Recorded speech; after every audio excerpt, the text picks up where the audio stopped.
Hello and welcome back to the course Private Pilot Maneuvers.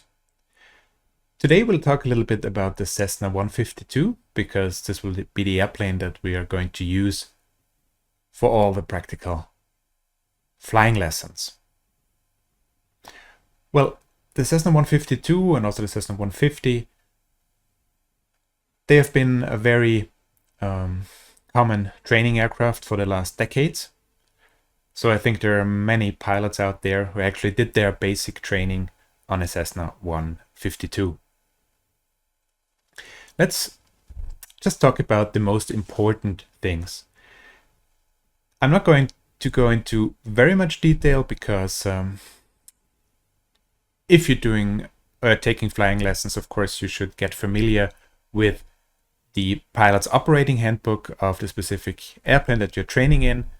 You really should know every detail there. Maybe not every detail, but most of them. So I'm just going over the most basic and most important items with you now. For any other information, please just check the pilot's operating handbook. Now, the Cessna 152 is a full metal airplane. It's all metal. It's a high wing airplane, as you can see.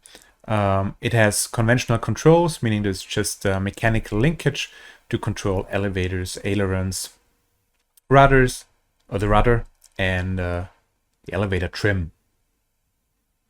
It's a single-engine airplane, having 2 seats, a small baggage compartment in the back.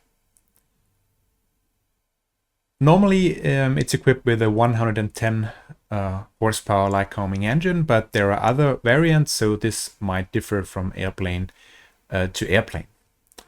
Now, its wingspan is a little bit more than 10 meters. Probably most 152s are equipped for VFR flight only, but there's also an option to equip them for IFR flight. It has a fixed pitch propeller, so you cannot change the pitch angle of the propeller blades. In other aircraft, you might have so-called constant speed propellers, where you have actually a lever in the cockpit to adjust the pitch angle and thereby the RPM of the propeller. In very, very simple terms, you can, imagine this like the gear shift in a car, where you would have first gear to get going and then fifth gear to go on the highway. So in the airplane, you would have the smallest pitch, which gives you the highest RPM for takeoff and climb. And then in cruise flight, you would change the pitch to a bigger pitch and lower RPM, which gives you the best performance and efficiency during faster cruise flight. But this is something you would go into if you actually fly an airplane with a variable pitch propeller. This one hasn't, so it's just a fixed pitch propeller. There's nothing to adjust in the cockpit. You just have one throttle control. The maximum propeller RPM is 2,550. Of course, this might also differ according to the actual installation, but it's the same for takeoff and max continuous use, so you can actually keep the RPM at that maximum throughout the flight if you would like to. There are 2 basic options for the fuel system, one with normal tanks and one with long-range tanks. Now with the normal fuel tanks, you have usable fuel of 24.5 gallons, which is roughly 93 liters, and gives you an endurance of a bit more than 5 hours at 75% power. And then there's the option for long-range tanks, giving you 37.5 gallons usable fuel and the maximum endurance of more than 8.5 hours at 75%. Of course, both these numbers are if you're going at maximum endurance speed. The maximum takeoff weight of the aircraft is normally 1,670 pounds, which equals 757 kilograms. Now, as I've said, I think the airplane has 2 seats, a rear baggage area, and 2 doors. The landing gear is, well, conventional for a training aircraft, so it has a nose wheel and two main wheels in the back, and the nose wheel is steerable through roughly 8.5 degrees left and right. And then you have hydraulic disc brakes that operate independently for the left and right main wheel, so only the main wheels are braked. And you operate them with the tip of your feet on the top of the rudder pedals. Now, when it comes to light, there's exterior and interior lighting. Exterior lighting, you have strobe lights, navigation lights, so red left, green right, and white in the back or to the back. If you can't seem to remember if red is left or right, there's an old saying actually coming from, well, marine applications, but it says there is no red port left. So, meaning no red port wine, but you can use this to memorize the light positions. There is no red port left. So red is on the left. And with this mnemonic, you can even remember where starboard and port side is, because there is no red port left. So port is on the left, starboard is on the right. All right, there's also a landing light, strobe lights, and a beacon on the tail fin.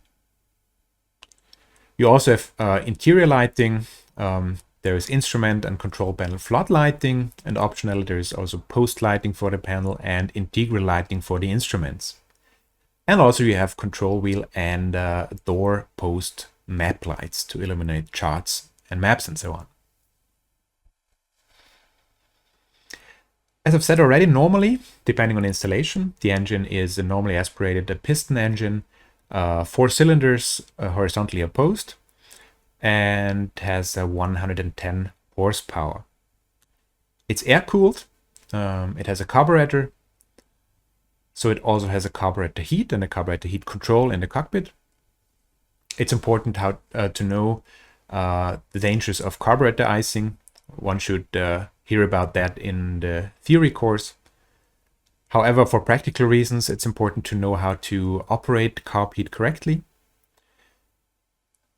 Now, carburetor icing can occur at temperatures up to, well, plus 25 degrees Celsius even, because the air, as it's going through a narrower diameter in the carburetor, actually cools down, and if the conditions are conducive to icing, so up to plus 25 degrees, moist air, and so on, you could have carburetor icing.